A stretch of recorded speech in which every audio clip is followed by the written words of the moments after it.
Nosotros como creyentes, de una o de otra manera, todos los domingos cuando venimos y nos reunimos en la iglesia, de manera física o de manera virtual, cada domingo nosotros venimos a escuchar o a recordar un mensaje de esperanza, un mensaje de paz, de alegría, un mensaje que está centrado en el Evangelio de Cristo. Pero hay una cosa más que debiéramos recordar siempre cada domingo cuando estamos asistiendo a la iglesia, y me refiero a la resurrección de nuestro Señor. Este realmente es, por decirlo de algún modo, el meollo de todo el asunto. El punto central del Evangelio es que Cristo murió y resucitó por nosotros. Esto es algo que debiéramos tener siempre presente, siempre en mente, cada domingo.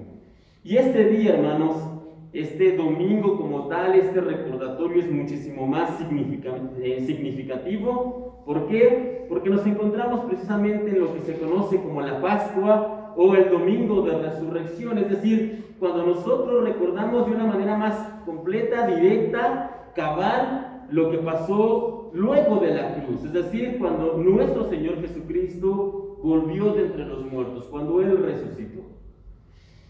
Sin embargo, hermanos, aunque nosotros muchas veces como creyentes conocemos acerca de la resurrección, obviamente debemos creerlo, por eso es que nos denominamos cristianos, muchas veces cantamos de ello, lo confesamos, creo en la resurrección de muertos. Deberíamos también preguntarnos por qué es importante la resurrección de Cristo para nosotros. De hecho, ese es el mensaje, ese es el título del sermón de esta mañana. ¿Por qué es importante la resurrección de Cristo para nosotros? ¿Qué la hace tan importante? Está bien, lo hemos entendido, lo leemos, lo creemos, lo cantamos, lo confesamos, pero ¿por qué es tan importante la resurrección de Cristo para nosotros como cristianos, como creyentes? Y bueno, en esta mañana vamos a estar precisamente enfocados en responder a esta pregunta. ¿Por qué? ¿Por qué es tan importante la resurrección? Y primero que nada, hermanos, para poder hablar acerca de la resurrección debemos entender qué es como tal, qué significa esta palabra. Bueno, hermanos, como tal, la resurrección se define como volver a la vida. Eso, la manera sencilla, es resucitar, volver a la vida. Esto es por demás sencillo de comprender, de hecho es bastante simple. En un momento está alguien muerto y al siguiente ya no lo está. ¿Por qué? Porque resucitó.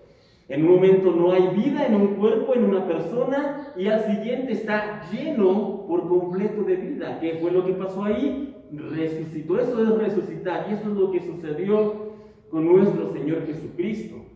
Luego de lo que sucede el viernes, que conocemos como el viernes de crucifixión, el Señor Jesucristo muere, es sepultado, el sábado está en la tumba muerto, y el domingo, muy temprano por la mañana, Él estaba muerto, y en un instante, en un momento, en un segundo, al siguiente momento, ¿qué es lo que pasa? Él vuelve a la vida, Él resucitó. Sin embargo, hermanos, no quiero en primera instancia que nos concentremos en el hecho de que el Señor salió de la tumba. Más adelante vamos a hablar de esto, sino que quiero que pensemos y que meditemos por unos momentos en lo que lo puso en ella, en esa tumba, en primer lugar. Y es que debemos escuchar, debemos entender, hermanos, que para que el Señor Jesús pudiera resucitar, que es lo que estamos recordando y celebrando en esta mañana, para que el Señor Jesús pudiera resucitar, primero que nada, Él tuvo que morir. Si Él resucitó, eso significa que antes tuvo que morir. Y pienso de alguna manera que todos los que estamos aquí en esta mañana hemos escuchado, o hemos leído, o hemos mirado en alguna representación gráfica, en algún medio audiovisual, alguna película, alguna serie de televisión. Todos hemos visto de alguna manera cómo es que sucedió esto de la crucifixión. Y ¿sabe qué, hermano? Aún así, con todo esto, a menos que hayamos estudiado por lo menos un poco, hayamos leído, nos hayamos ilustrado un poco, todo lo que hemos visto a lo largo de los años, ¿sabe qué? Se queda corto. ¿Por qué? Porque la crucifixión como tal, el hecho, la acción de crucificar a alguien era un acto de salvajismo. Era una de las peores torturas que se le ha ocurrido a la humanidad, y esa tortura la vivió nuestro Señor Jesucristo. Pero hagamos un repaso rápido. Vamos a llegar al domingo de la resurrección, pero comencemos, hermanos, por el viernes. Comencemos por el viernes, que la Biblia nos cuenta que el Señor se reúne con sus discípulos, los más cercanos. Ahí viene lo que se conoce como la última cena, que es la cena del Señor, cosa que haremos un poco más adelante como iglesia, como cuerpo de Cristo. Vamos a recordar precisamente la muerte y la resurrección de nuestro Señor por medio de la cena del Señor, pero la Biblia nos cuenta que el Señor se reúne aquí con sus discípulos, pero había uno que lo iba a traicionar, Judas Iscariote. Hace unos meses atrás hablamos de cada uno de los discípulos, de sus características principales, de cómo es que el Señor los llama. Si usted quiere conocer más acerca de los discípulos, le recomiendo que vaya y que busque esos mensajes. Hace unos 3 o 4 meses atrás hablamos específicamente de cada uno de ellos. Pero regresemos. Judas Iscariote, el traidor. El Señor estaba ahí con ellos, incluyendo a Judas, y después en un momento le dice: lo que tienes que hacer, hazlo ya. Judas sale del lugar, del aposento alto, y entonces, en un acuerdo que ya tenía preestablecido con las autoridades religiosas, va y les comunica en dónde va a estar Cristo. Esto todo lo hacen en la noche. ¿Por qué? Porque querían hacerlo en oculto, en secreto, para que la gente no saliera al frente, para que nadie defendiera al Señor, para poder hacer sus malvados planes sin que nadie los detuviera. Entonces, el Señor Jesús se mueve hasta el lugar, hasta el jardín del Getsemaní, que es el lugar donde generalmente Él descansaba con los suyos, y de pronto llega Judas, pero no llega solo. Llega con todo un destacamento, gente del templo, soldados, y Él les da una señal: a quien yo bese, ese es Cristo, ese es Jesús. Comete su acto de traición Judas, y entonces se llevan al Señor y se lo llevan a juicio. A veces nosotros pensamos en una cuestión donde está el acusado sentado, algo un tanto cuanto civilizado, donde la gente va escuchando el caso, van presentando pruebas. Hermanos, el juicio de Cristo no fue así. Recordemos que fue solamente cuestión de horas.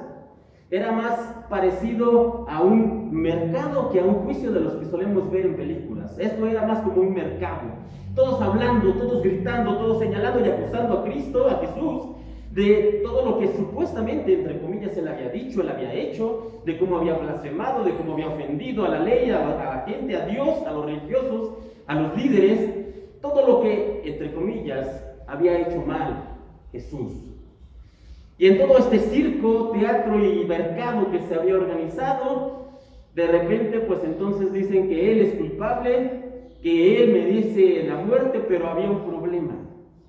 Las autoridades religiosas de los judíos no podían llevar a cabo esta pena capital, no podían matar a la gente, no tenían la autoridad, no tenían la autorización. Esta autoridad solamente la tenían los romanos. Los romanos, ellos tenían la autoridad, ellos habían conquistado muchos años atrás al pueblo judío, y los únicos que podían llevar a cabo esta ejecución eran los romanos. Así que lo llevan ante la persona indicada, y este hombre se da cuenta, no era ningún tonto, se da cuenta que era un problema de celos, era un problema de autoridad, de popularidad prácticamente, y dicen: ¿saben qué? Yo no me quiero meter en eso. Y lo mandan con otra persona, con otra autoridad de la zona. Ahora, ¿por qué les recuerdo todo esto? Porque debemos nosotros considerar algo que a veces se nos olvida cuando hacemos nuestras lecturas bíblicas. ¿Cuántos de aquí les gusta caminar, hermanos? ¿Puedo ver sus manos? Ahora, ¿cuántos de ustedes les gusta caminar, no sé, 3, 4 kilómetros? Es normal. 5, 6, 7, 8, 10, 12 kilómetros, caminarlos tranquilamente. Ya comenzamos a hablar de algo que es más pesado. Ahora considere no solamente caminar, sino que considere caminar con toda la gente que lo está rodeando, los que los están acusando, más los golpes que le estaban dando al Señor Jesús. Dice la Biblia que cuando iba pasando lo iban golpeando, lo iban escupiendo, le arrancaban la barba. Me imagino que había algún otro que le metía los pies, las zancadillas, etcétera, etcétera. Ya el camino ya no se vuelve tan lindo ni tan cómodo. Ahora, agréguele a eso que usted tuvo una cena, pero ya han pasado varias horas desde aquel suceso, entonces usted no ha comido, no ha tomado ningún líquido. ¿cómo se sentiría? Ese es Cristo, ese es nuestro Señor hasta este momento. Y apenas estamos empezando. Lo llevan con con esta otra autoridad. Y entonces esta persona habla con Cristo, simplemente no se llega a nada. ¿Y qué es lo que pasa? No, ¿sabes qué? Se entera que Jesús es nazareno, es decir, de Nazaret. Dice, no, yo sé. Lo regresa con el primero, con Poncio Pilato. Y entonces otra vez el camino de regreso. Pilato, como ya les decía, sabía que este argumento, toda esta acusación era solamente un caso de celos. Y no queriendo involucrarse más de la cuenta, entonces lo que ordena este hombre es que azoten a Cristo. Y reitero, a veces las imágenes o los medios audiovisuales nos ayudan a entender un poco, pero también a lo largo de los años han hecho bastante daño. ¿Por qué? Porque, hermanos, el azote de Cristo no es lo que a veces solemos ver en las películas, un pequeño látigo, o a veces un poco más grueso, con unas pequeñas heridas en la espalda, un poco de sangre, y los latigazos y listo. Entonces, sí es doloroso, sí es sufrimiento, pero a veces lo vemos de esa manera, hermanos. El látigo romano no era como el que nosotros solemos ver en la mano de Indiana Jones, ese no es el látigo romano. El látigo con el que nuestro Señor Jesucristo fue azotado se llamaba fulgrum. Era un látigo hecho con cuerdas, y en las puntas de esas cuerdas tenía pedazos de metal o pedazos de hueso afilados. Eran muchas cuerdas, y entonces cuando la persona encargada de hacer este azote estaba ahí, se amarraba al preso y comenzaba el primer latigazo. Y con todo esto que les comento, ¿qué creen que pasaba? Todos esos huesos, esas puntas afiladas se incrustaban en la piel, en la espalda del preso. Y la persona encargada de hacer esta tortura o este castigo no era alguien dedicado a que ya te di el primero, déjame, te quito todos los que se clavaron y luego te doy el siguiente. No. Una vez que se clavaba en la espalda, la persona encargada de hacer este castigo jalaba con fuerza para regresar así, y entonces toda la carne que había tomado el látigo se desprendía. Y eso no por una, ni por dos, ni por tres, sino por casi 30 veces que era el castigo romano, se hacía para la persona. Sobra decir que muchos de los que eran azotados en esta modalidad ni siquiera sobrevivían a la mitad de los látigos. Algunos pasaban de la mitad, y algunos otros, los que sobrevivían, pues morían a veces al día, a los 2 días.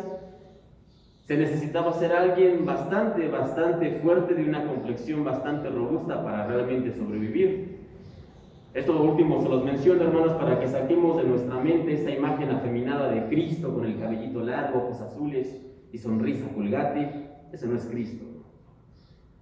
Lo puedo asegurar cómo era físicamente, pero ese no era el Señor. Tenemos algunos indicios y por lo menos sabemos por algunas cuestiones genéticas de la época, pero Jesús no era así y sobrevivió a esos azotes, por lo que también nos da una idea de que era una persona con buena condición física. Pero todavía nos faltan. Después de estos azotes, después de todo esto que ocurrió, Pilato dice, bueno, seguramente con esto van a quedar satisfechos, prácticamente desfiguraron a Jesús. Así que Pilato ingenuamente piensa, estos hombres ya con eso van a tener más que suficiente, los religiosos, los dirigentes del templo. Y entonces les dice que ya, que lo ha castigado, que le ha dado los azotes, pero Pilato lo que no tenía en cuenta es que estos hombres querían sangre. Y no solamente sangre de los azotes, querían ver a Cristo muerto.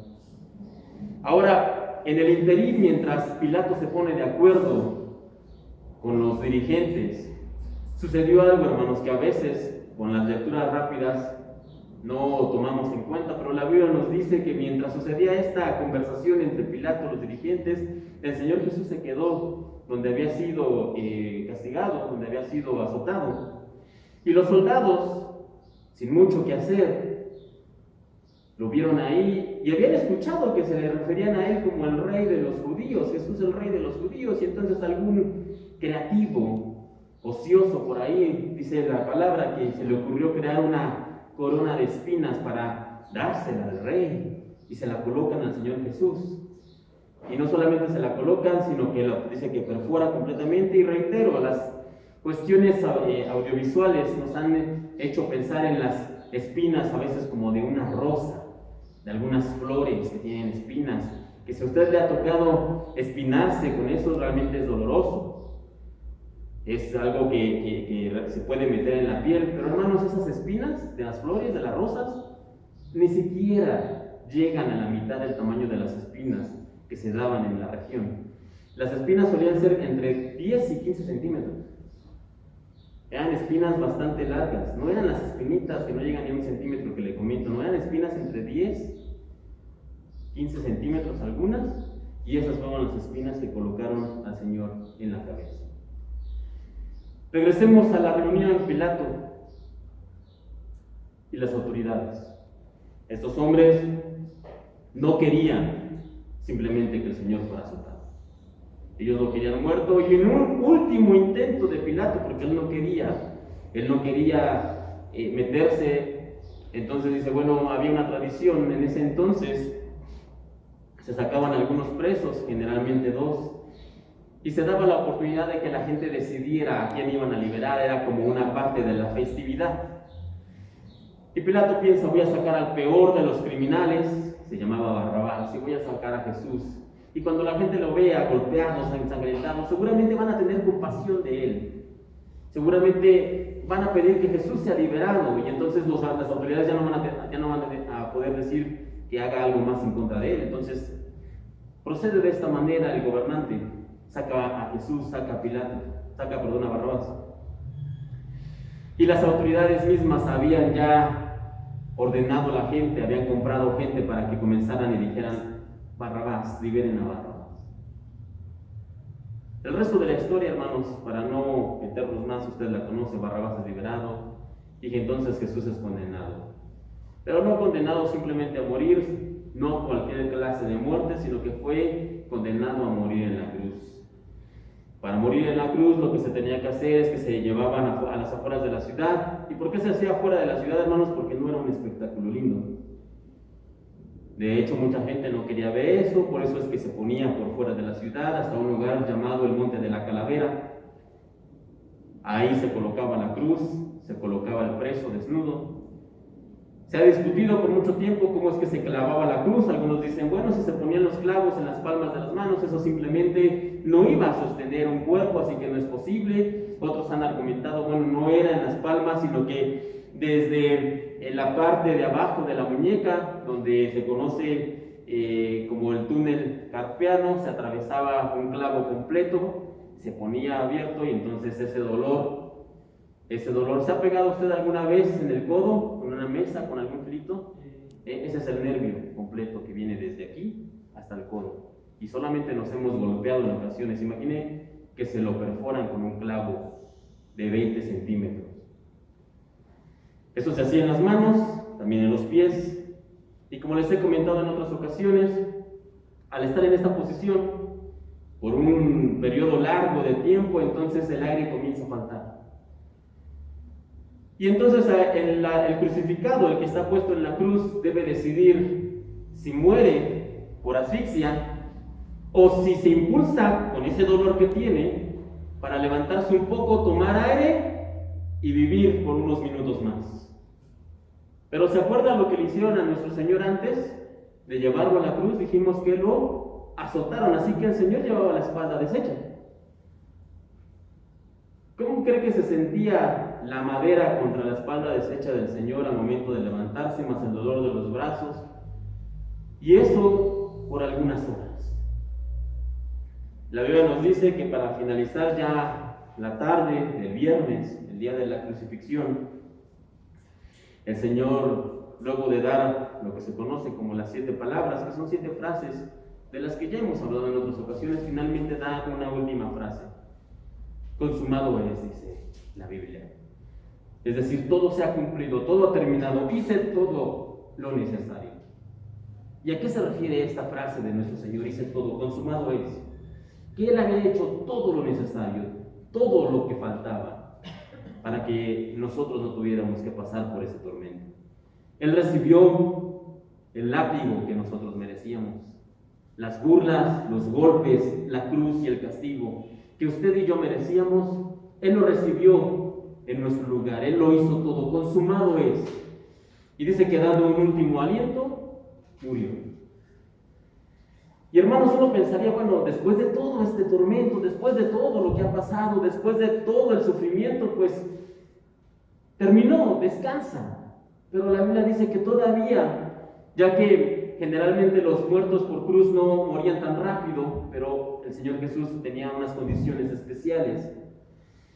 Los soldados no estaban completamente convencidos de si estaba muerto o no estaba muerto, y no iban a traer un médico, no iban a subir a alguien a ver, fíjate si respira, no. Había una forma para ellos más sencilla, entre comillas, de comprobar si el preso estaba ya muerto o si tenía todavía algo de vida. ¿Y cuál era la manera en la que ellos lo hacían? Tomaban una lanza y la clavaban en el costado del preso. Si el preso todavía se movía, hacía algún gesto, entonces quiere decir que seguía vivo. Déjenlo ahí crucificado y ahora con una abertura de lanza y para que muera. Pero en el caso del Señor ya no hubo respuesta. De hecho, la Biblia nos dice que ni siquiera salió como tal sangre, sino que salió una especie de agua mezclada con sangre, dándonos a entender que Él ya había entregado prácticamente hasta la última gota de su sangre para que nosotros pudiéramos ser salvados. Y esto podría terminar ahí, hermanos, como una historia triste. Este hombre que dijo que era el Hijo de Dios, que dijo que era el enviado, que dijo que era el Cristo, muerto en una cruz. Pero, hermanos, les he contado esta historia, me gusta bastante.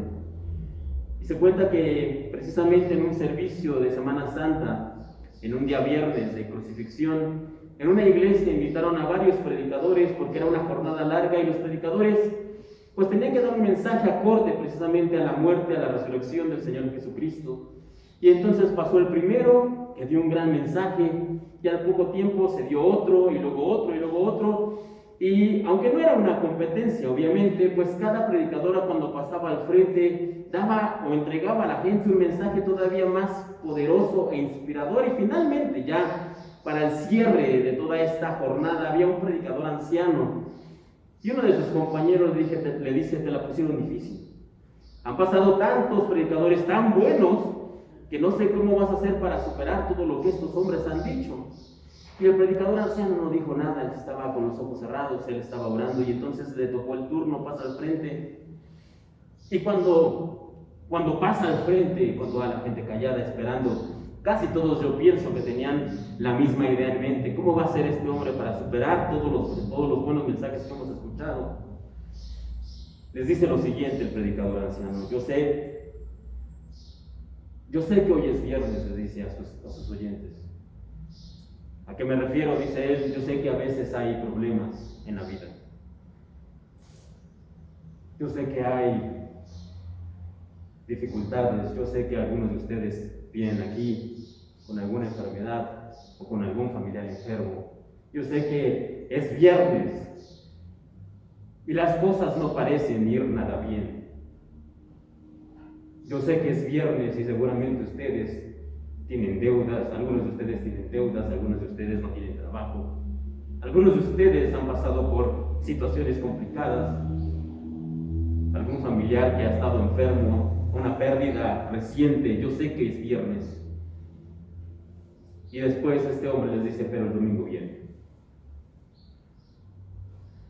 El domingo viene cuando el Señor va a salir de la tumba. El domingo viene cuando el Señor va a ayudarles a cada uno de ustedes conforme a sus problemas. El domingo viene cuando el Señor va a proveer para sus necesidades. Yo sé que hoy es viernes, les decía este hombre, pero el domingo viene. Y hermanos, yo les digo lo mismo en este domingo. Yo sé que hoy es viernes, yo sé que muchos de ustedes están pasando por situaciones complicadas.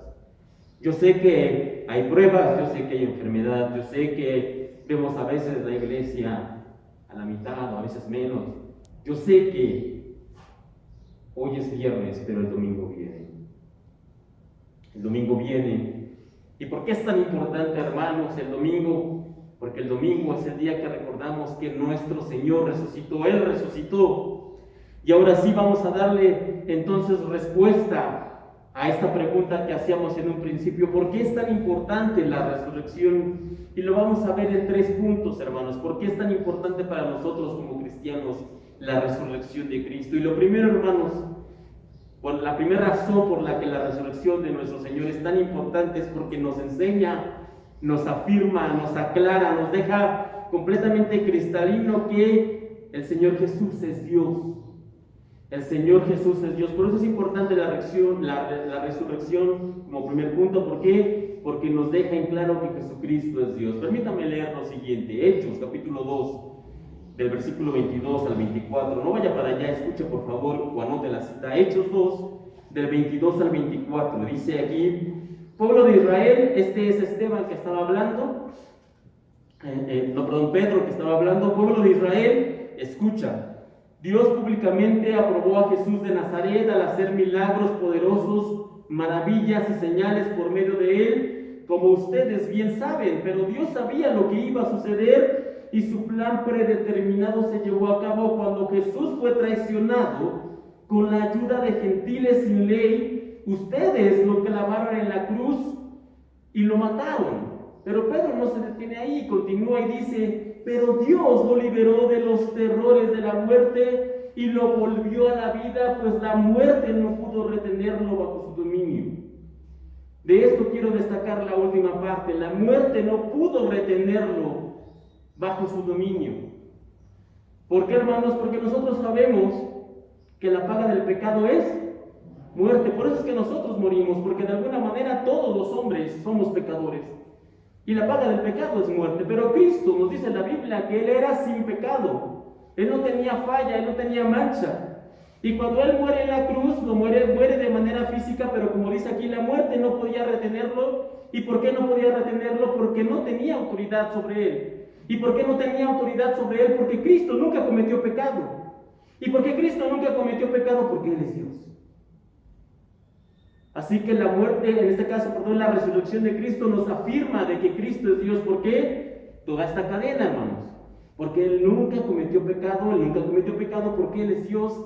Y por cuanto es Dios, entonces la muerte no tiene autoridad sobre Él, no puede retenerlo. Sin embargo, alguno de ustedes, como lo hemos visto en las semanas anteriores, pudiera pensar: bueno, no me queda del todo claro que Jesús sea Dios, no estoy seguro. Tal vez Jesús efectivamente era un gran hombre, un profeta, un enviado, un iluminado, pero no estoy completamente convencido de que Jesús sea Dios. Bueno, si usted no está convencido o conoce a alguien que no está convencido de esto, vayamos a leer lo que Jesús mismo declara. No lo que otros dicen de Él, sino lo que Él mismo habla, en esta ocasión en Apocalipsis, en el capítulo 1. En el versículo 18, me encanta esta declaración del Señor Jesucristo, porque nos habla de su poder y de su autoridad. Apocalipsis 1:18. Y dice de la siguiente manera, este es el Cordero hablando, dice: yo soy el que vive, estuve muerto, pero ahora vivo para siempre y tengo en mi poder las llaves de la muerte y del abismo. Este es Cristo hablando, y aquí está diciendo: yo soy el que vive. Estuve muerto, sí, murió en la cruz, porque no fue, hermanos, un montaje lo que pasó en la cruz. No fue una actuación en donde el Señor Jesús se hacía el muerto. No, Él murió, efectivamente Él murió. Por eso es que Él pudo resucitar, como establecíamos en el primer punto. Yo soy el que vive, estuve muerto, pero ahora vivo. Y dice aquí: vivo para siempre. Y el único que es eterno, veíamos en los domingos anteriores, el único que ha existido de siempre y para siempre es Dios. Por lo tanto, Cristo es Dios. Así que, hermanos, ¿por qué es importante la resurrección de Cristo? En primer lugar, porque esto nos confirma que Jesús es Dios. Eso como primer punto. Sin embargo, el segundo punto del que vamos a hablar en esta mañana nos dice que el hecho de que Cristo dijera muchas cosas y hablara muchas cosas no tiene mucho sentido, o no tendría más bien mucho sentido, si Él no fuera una persona, un hombre, en este caso Dios, cabal de cumplir todo lo que dice. ¿Y a qué me refiero con esto, hermanos? Bueno, en la Biblia encontramos algunos pasajes como el siguiente. Escuchen, ponga mucha atención por favor. Mateo 16. Mateo, capítulo 16, en el versículo 21. Aquí está el Señor Jesús hablando con sus discípulos. Y les dice lo siguiente, Mateo 16, 21. Desde entonces Jesucristo comenzó a declarar a sus discípulos que debía ir a Jerusalén y sufrir muchas cosas de parte de los ancianos, de los principales sacerdotes y de los escribas, y ser muerto y resucitar al tercer día. Llegó un punto en el ministerio del Señor Jesús en donde ya no les decía las cosas a los discípulos de manera velada, ya no les contaba las cosas de manera o en forma de parábolas, no, sino que ya era más directo con ellos, y como leemos aquí, les dijo de manera clara y directa: tengo que ir, tengo que padecer, me van a matar, pero al tercer día voy a resucitar. Palabras textuales del Señor Jesucristo. Ahora bien, ya que el Señor Jesús cumplió, hermanos, con esto que les anunció a los discípulos de que Él iba a ir, de que lo iban a apresar, de que lo iban a torturar, de que iba a morir, pero que también iba a resucitar, entonces podemos concluir, número 1, ya decíamos que Él es Dios. Número 2, que Él cumplió con su palabra, porque todo lo que dijo que iba a pasar, pasó. Y número 3, y más importante, hermanos, que entonces podemos confiar en lo que Él ha dicho. Él dijo que iba a pasar esto y sucedió. Él dijo que iba a pasar aquello y sucedió. Él dijo que iban a pasar las cosas en cierto orden y sucedieron en ese orden. Todas sus palabras del Señor Jesús, todas sus afirmaciones, todas sus declaraciones, podemos nosotros tomarlas como reales y como verdaderas. Y una de sus declaraciones en las que quiero que nos concentremos en esta mañana, de hecho es de las más famosas y también de las más controversiales, hermanos. La encontramos en el Evangelio según San Juan, capítulo 14, versículo 6. Esta declaración, estas palabras son del Señor Jesús directamente. Juan 14, 6, el Señor Jesús dice: yo soy el camino y la verdad y la vida. Nadie viene al Padre sino por mí. Ahora quiero dividir rápidamente esta declaración del Señor, que podemos tomar como real y verdadera. ¿Por qué? Porque, como ya decíamos, todo lo que Él dijo se cumplió. Por lo tanto, todas sus declaraciones son reales y certeras. Y lo primero que Él declara es que Él es el camino. Ahora, note atención que dice: yo soy el camino. No dice soy un camino, ni dice soy uno de los caminos o uno de los muchos caminos. No, dice el camino, como hablando de un único camino. Solamente hay un camino. No hay muchos caminos, como algunos podrían decir. Bueno, es que nosotros podemos conocer a Dios en diferentes formas. Hay muchos caminos para llegar a Él. Mentira. Solo hay un camino para llegar a Dios, y es Jesucristo, y Él mismo lo declara. Y puesto que sus afirmaciones son reales, podemos confiar en que esta afirmación es real, y solo existe un camino para llegar a Dios: Cristo. Lo segundo que Él declara: yo soy la verdad. Y esto obedece al mismo orden de pensamientos que lo primero. Solo hay un camino, entonces solo hay una verdad. Y, hermanos, no pueden existir dos verdades o tres verdades.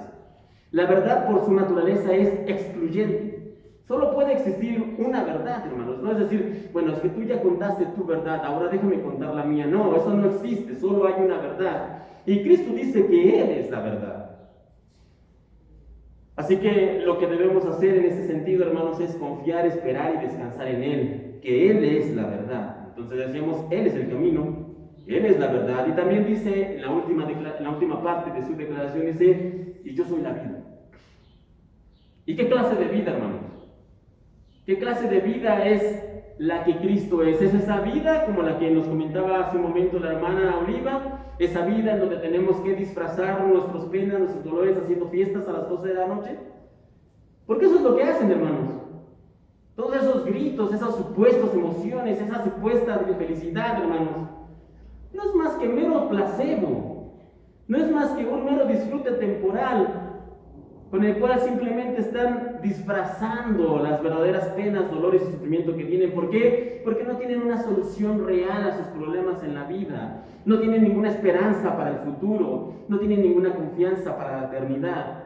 Así que, como dice la Biblia, bebamos y comamos, que mañana moriremos. Pero nosotros, hermanos, los que creemos en Jesús, los que creemos en su muerte y en su resurrección, no moriremos, o al menos no para siempre. ¿Por qué? Porque nuestro Señor dice: yo soy el camino, yo soy la verdad y yo soy la vida, y no cualquier clase de vida, sino una vida plena, una vida llena de felicidad, de armonía, de alegría, de paz, de gozo. Pero hay una cosa más importante en esa vida que Cristo nos promete, y es que es una vida eterna. Es una vida eterna, es una vida que durará para siempre. Por eso es que nosotros tenemos esperanza en Cristo. Por eso es que nosotros podemos alegrarnos en Él.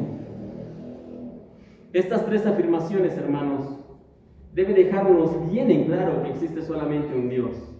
No hay muchos dioses, como lo hemos venido diciendo en las semanas anteriores.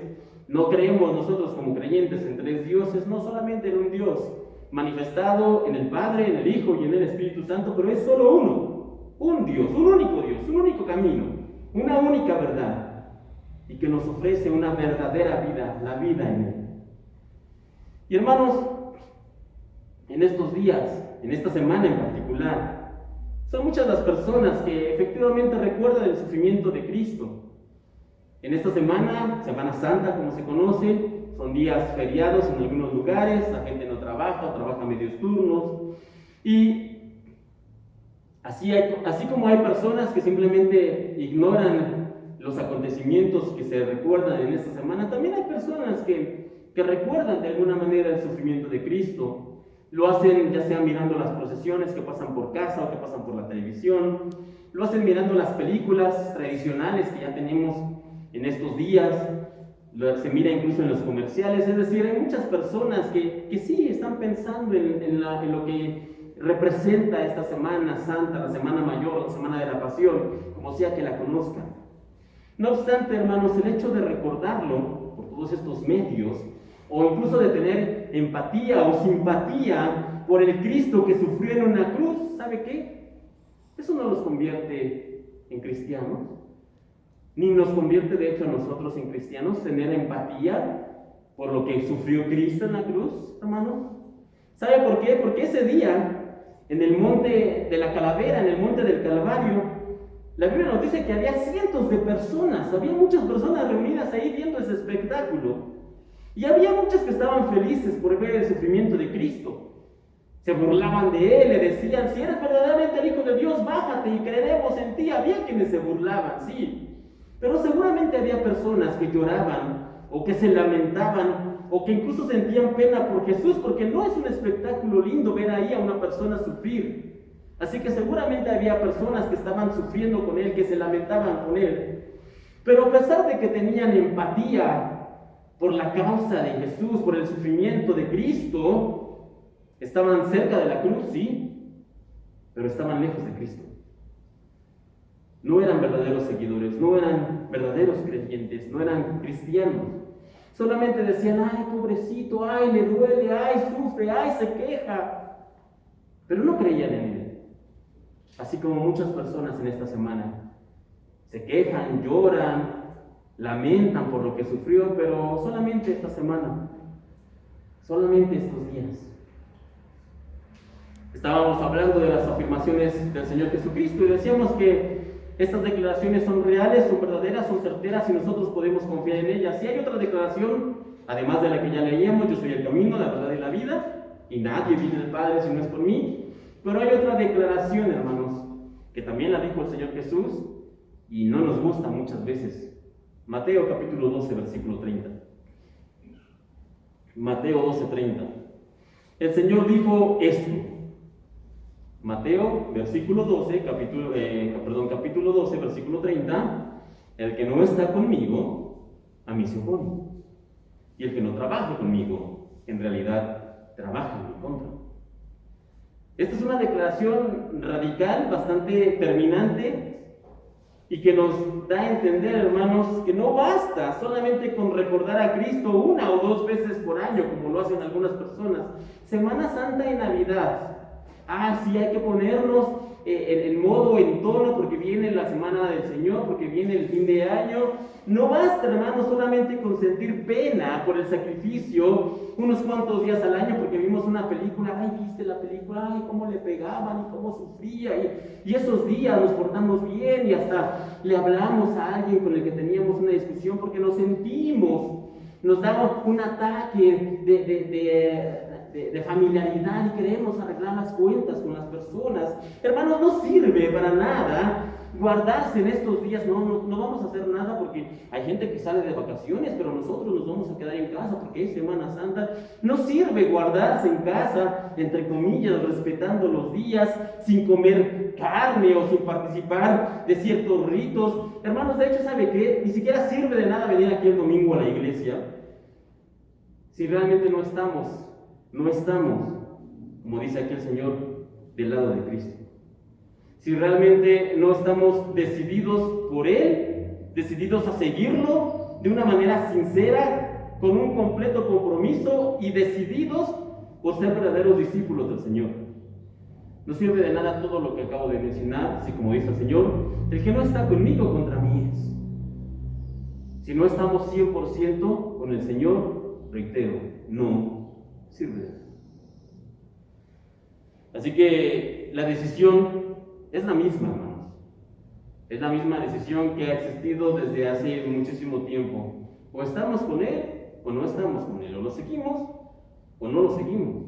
O decidimos por Cristo, o decidimos por el mundo. ¿Qué es lo que va a decidir usted? ¿Qué es lo que vamos a decidir? Ya para terminar, hermanos, el tercer elemento por el cual la resurrección de Cristo es importante para nosotros como creyentes es que nos da esperanza. ¿Y esperanza en qué o de qué? Bueno, ya mencionamos que Cristo anunció su muerte y su resurrección. ¿Y qué fue lo que sucedió? Bueno, lo que Él dijo. Él murió y resucitó. Y como Él cumplió entonces con su palabra, podemos nosotros confiar en que Él es Dios, que fue lo primero que dijimos. Podemos confiar en que su palabra es real, es certera, es verdadera, número 2. Pero saben, el Señor Jesús no solamente hizo declaraciones, sino que también dentro de sus palabras Él hizo promesas. Y si podemos confiar en sus declaraciones, que son veraces, también podemos confiar en sus promesas, que se van a cumplir. Y son muchas las promesas que el Señor nos da, pero hay una en particular en la que nosotros podemos descansar, en la que nosotros podemos hallar paz, esperanza. Y esa promesa del Señor la encontramos en el Evangelio según San Juan. Evangelio según San Juan en el capítulo 14, versículos 2 y 3. Juan, capítulo 14, versículos 2 y 3. Aquí el Señor Jesús nos da una promesa. Originalmente la da a los discípulos, pero podemos entender que es una promesa para todos los que creen en Él. Y dice lo siguiente el Señor Jesús: en la casa de mi Padre muchas moradas hay. Si así no fuera, yo os lo hubiera dicho, voy pues a preparar lugar para vosotros. Y si me fuere y os prepararé lugar, vendré otra vez y os tomaré a mí mismo para que donde yo estoy, vosotros también estéis. Ahora aquí prácticamente hay dos promesas que el Señor nos da. La primera es que Él se fue para preparar un lugar, es decir, nos está preparando algo a nosotros, sus hijos. Y la segunda promesa es que Él va a regresar. Dice, bueno, cuando ya esté todo listo, voy a regresar con ustedes. Ahora, si el Señor Jesús hubiera prometido que iba a resucitar y al final de cuentas el domingo no hubiera pasado nada, es decir, Él no se hubiera levantado de la tumba, en este momento ni estaríamos hablando de la posibilidad de ir al cielo y de morar en la eternidad con Él. ¿Por qué? Porque sería un charlatán, un mentiroso, que dijo que iba a resucitar, pero no lo hizo. Y el cristianismo simplemente no existiría, o al menos eso pienso. Pero ¿sabe una cosa? Y si nos vamos a llevar algo en esta mañana es esto: Él resucitó. Él resucitó y por lo tanto nosotros podemos confiar en que sus promesas son verdad. Todas sus promesas. Él resucitó y por lo tanto podemos confiar en Él. Él resucitó y por lo tanto podemos confiar en que, como dice su palabra, Él está preparando lugar para nosotros en este momento. Él resucitó y por lo tanto podemos confiar en su promesa de vida eterna. Es decir, aunque nosotros muramos el día de mañana, como dice la Biblia, no moriremos para siempre, sino que Él nos resucitará y viviremos con Él por la eternidad. Y puesto que Él resucitó, podemos confiar en que Él regresará. Él regresará y nos va a llevar a vivir con Él para siempre, por toda la eternidad. Podemos confiar en Él.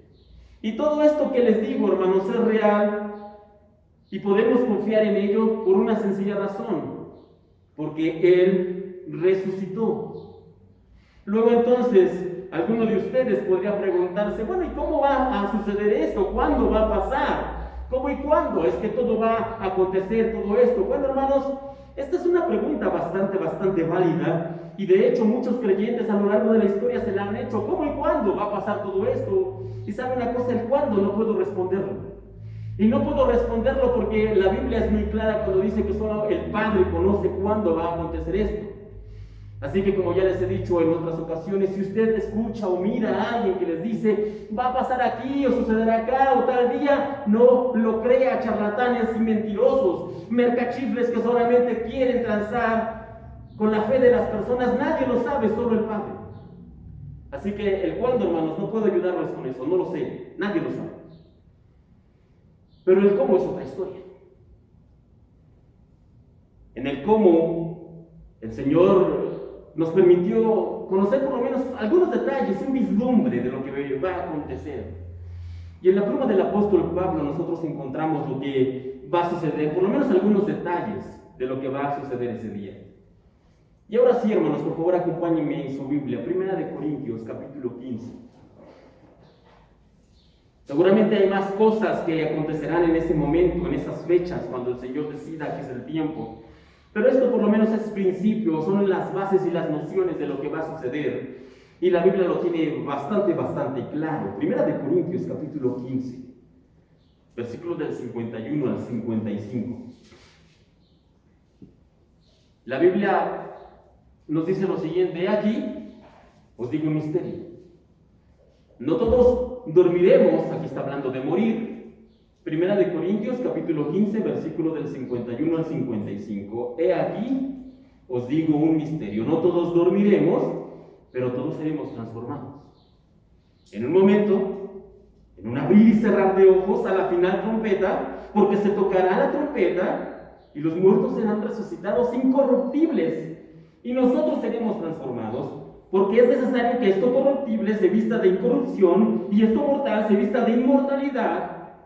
Y cuando esto corruptible se haya vestido de incorrupción y esto mortal se haya vestido de inmortalidad, entonces se cumplirá la palabra que está escrita: sorbida es la muerte en victoria. ¿Dónde está, muerte, tu aguijón? ¿Dónde está, sepulcro, tu victoria? Y aunque la Biblia no da una respuesta directa a estas dos preguntas, ¿dónde está, muerte, tu aguijón? ¿Dónde está, sepulcro, tu victoria? ¿Saben dónde están? Enterrados en la tumba de donde Cristo resucitó. El poder que tenía la muerte sobre nosotros ha sido anulado cuando nosotros creemos en Cristo. ¿Por qué? Porque Él resucitó.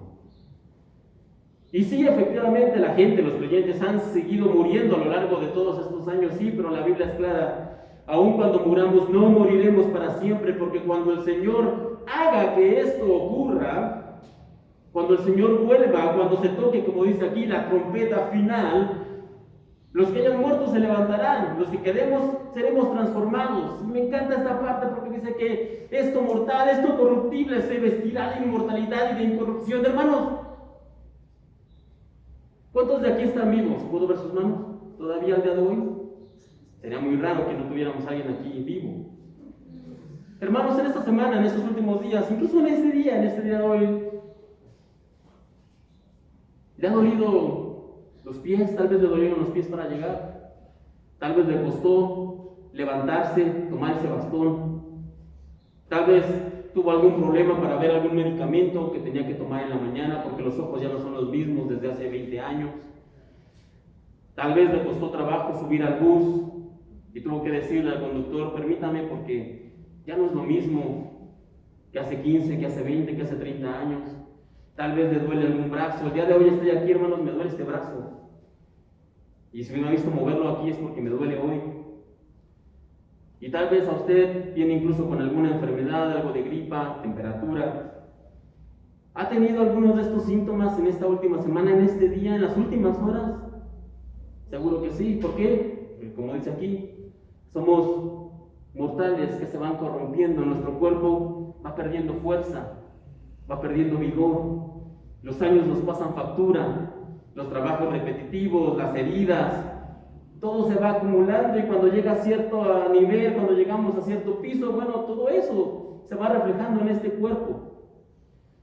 Pero ¿sabe qué nos promete nuestro Señor por medio de la resurrección? Dice que este cuerpo mortal llegará a ser inmortal. Y este cuerpo corruptible, con todos esos dolores, esos problemas de la vista, ese cabello que se va volviendo blanco, que se va cayendo, a peor el caso, esos dolores de espalda, esas piernas que a veces ya no aguantan caminar 2-3 horas, esos brazos que duelen, esas manos que ya están llenas de artritis, que ya no podemos cerrar con fuerza como antes, todo eso, dice, todo eso que se va corrompiendo será vestido de incorrupción. Y todo esto, hermanos, es real. Y todo esto será posible solo por una cosa, solo por algo que sucedió hace casi 2000 años. Todo esto, hermanos, ha de acontecer porque Él, porque Cristo, porque nuestro Señor resucitó. ¿Realmente lo cree? ¿Realmente lo cree? ¿Realmente lo cree? Nosotros, hermanos, en su promesa, seremos transformados, seremos llevados, tendremos vida eterna, porque Él resucitó. Y si lo creemos, hermanos, podemos nosotros estar gozosos, alegres. Como dice aquel canto, no importa lo que venga, no importa lo que pase, nosotros podemos estar alegres, porque vive Él. Puedo vivir el mañana. Porque vive Él, ya no hay temor en la vida. Porque vive Él, puedo estar con esperanza, puedo estar con confianza. Porque vive Él. ¿Por qué? Porque Él resucitó. Hermanos, con esto en mente, recordando, teniendo presente que nuestro Señor resucitó, que nuestro Señor venció a la muerte, que nuestro Señor salió victorioso de la tumba, luego de aquel viernes de tortura, de golpes, de cruz, después de haber sido atravesado, puesto en una tumba, el domingo Él se levantó airoso, victorioso, y esa misma victoria que Él tiene, nos la ha dado a nosotros. El mismo Espíritu que levantó a Cristo de los muertos, mora en nosotros los creyentes. Y nosotros, sus hijos, los hijos de Dios, tenemos la esperanza de participar cuando Él venga de la resurrección como Él. Él solo es el primero de los que resucitó. Pero nosotros también lo haremos, hermanos. Nosotros también, como Cristo, resucitaremos cuando llegue el día, si creemos en Él, si esperamos en Él, si confiamos en Él y si somos fieles. Con esto en mente, hermanos, vamos a terminar en esta mañana. Les voy a pedir, por favor, que cierren sus ojos y vamos a orar. Pero vamos a orar, hermanos, solo por una cosa. Vamos a agradecerle al Señor porque Él resucitó y por todo lo que Él, por todo lo que viene con ese acto, con su resurrección. Póngase de pie, hermano. Luego del canto vamos a entonar uno de los cantos que ya teníamos. Y luego del canto Y luego del canto vamos a participar de la cena del Señor. Cierra sus ojos, vamos a orar. Señor, te damos gracias en este domingo, porque nos podemos reunir para recordar lo que tú hiciste en una cruz por nosotros. En esa cruz tú diste tu vida, tu sangre. En esa cruz nuestros pecados fueron lavados. En esa cruz nosotros fuimos absueltos de todo lo malo que habíamos cometido. En esa cruz nosotros recibimos la vida que no teníamos. Pero, Señor, tu obra redentora no termina en una cruz, sino que se culmina, se corona, se completa en una piedra removida y en una tumba vacía, porque tú tienes el poder para levantarte. La muerte no pudo retenerte.